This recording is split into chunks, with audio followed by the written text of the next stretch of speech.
Buenos días, estimados estudiantes. Vamos hoy a continuar con el temario del curso de biología.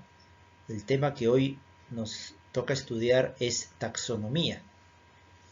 ¿Qué cosa es taxonomía? ¿Qué estudia? ¿Quién crea la taxonomía? Son preguntas que hoy nos vamos a responder. La palabra taxonomía proviene de dos vocablos, taxis y nomos. Taxis significa orden y nomos significa ley. Así que taxonomía puede significar la ley del orden. La taxonomía se crea en el siglo XVIII con la intención de clasificar, ordenar y dar nombre a cada especie de este planeta. En esos tiempos las especies que se descubrían eran tantas, eran demasiadas, así que se necesitaba ordenarlas. A la taxonomía, por lo tanto, podemos definirla como la rama de la biología que clasifica y nombra a las especies.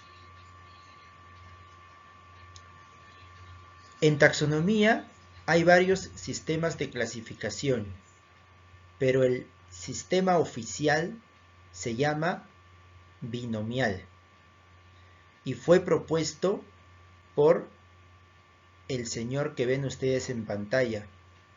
Él se llamó Carlos Linneo y como propuso el sistema de clasificación más útil, se le dice a él también como padre de la taxonomía. En el sistema binomial, Carlos Linneo propone categorizar a las especies de 7 formas: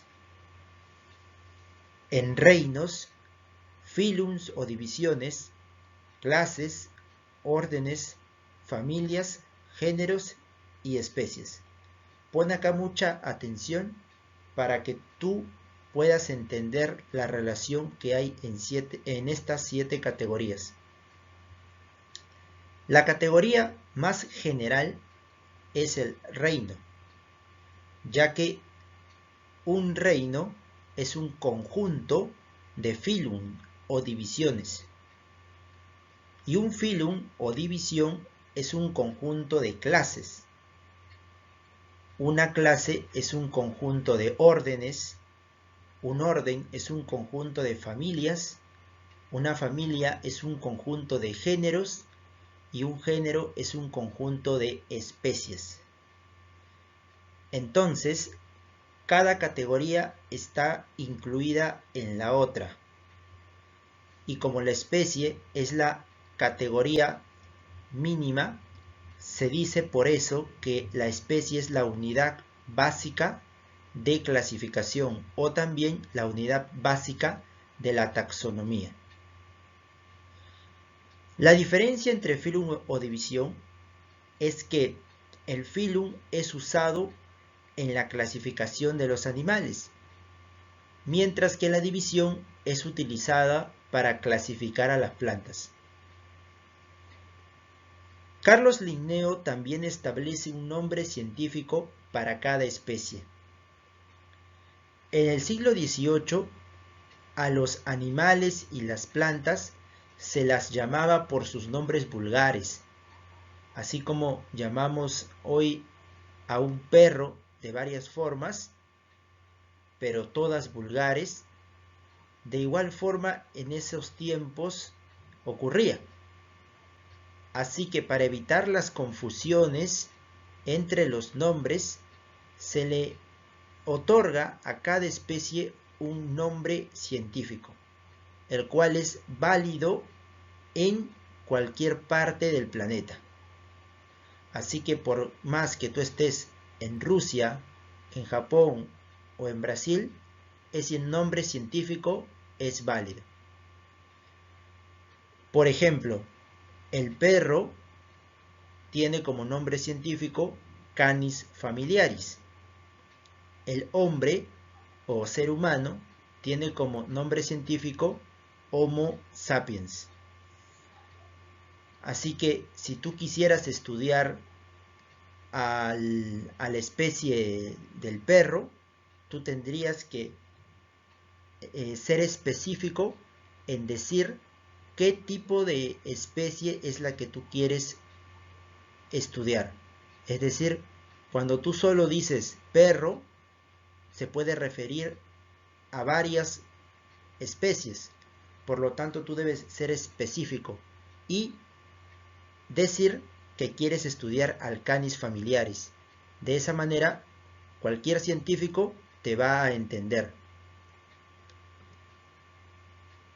También los nombres científicos se otorgan a las plantas, hongos, bacterias, protozoarios y algas, es decir, a cualquier ser vivo del planeta. Por ejemplo, la papa tiene como nombre científico Solanum tuberosum. Y hay reglas para escribir el nombre científico. Carlos Linneo nos dice que para un nombre científico se van a utilizar siempre dos palabras. La primera palabra es el género y la segunda es la especie. Por ejemplo, en Canis familiaris, que es el nombre científico del perro, la primera palabra, que es canis, es el género y la segunda palabra, que es familiaris, es la especie. Además, las palabras que se utilizan para el nombre científico deben ser escritas en latín, y esto él lo hace por dos razones. El latín es una lengua muerta, de tal manera que así evitamos discusiones entre los países por decidir cuál es el idioma más importante. Además, en el siglo XVIII, el latín era un lenguaje utilizado por todos los científicos. Por esas dos razones, Linneo dice que el latín es una lengua utilizada para el nombre científico. 3. Se subraya o se escribe en letra cursiva. Y la cuarta regla es que el nombre genérico, es decir, el género, siempre inicia con una letra mayúscula, mientras que la especie comienza con una letra minúscula. Posteriormente, en el siglo XX, aparece una clasificación de los seres vivos, la cual nos dice que vamos a dividirlos en 5 reinos. El reino Monera, el reino Protista, el reino Fungi, el reino Plantae y el reino Animalia. ¿Quién hizo esta clasificación? Fue el señor que ven en pantalla. Él se llamó Robert Whittaker. Crea a los 5 reinos biológicos. Este señor nos dice que dentro de los moneras vamos a considerar a todos los procariotas, a todas las bacterias. Dentro de los protistas vamos a colocar a todos los protozoarios y algas. Dentro de los fungi colocaremos a los hongos. Dentro del plantae a las plantas y dentro de la animalia a los animales. Hoy nosotros veremos o estudiaremos a las bacterias.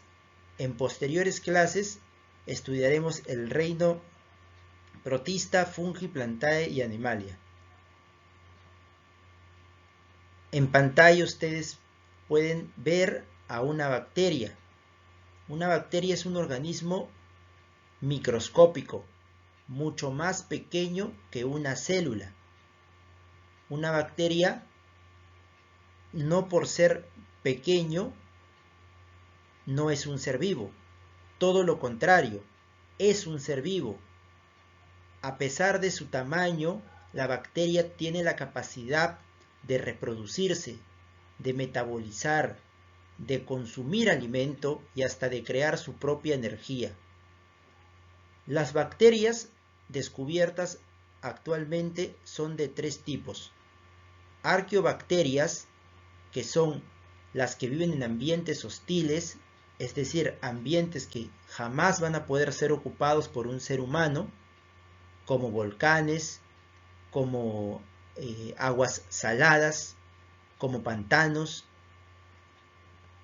Las cianobacterias son bacterias que realizan la fotosíntesis, es decir, pueden absorber la luz y formar su propio alimento. Y las eubacterias, que son la mayoría de bacterias. Estas pueden ser unicelulares o pluricelulares, disculpen, no hay pluricelulares, sino todas coloniales. La diferencia entre una colonia y un ser unicelular es que este ser unicelular está compuesto por solo una célula.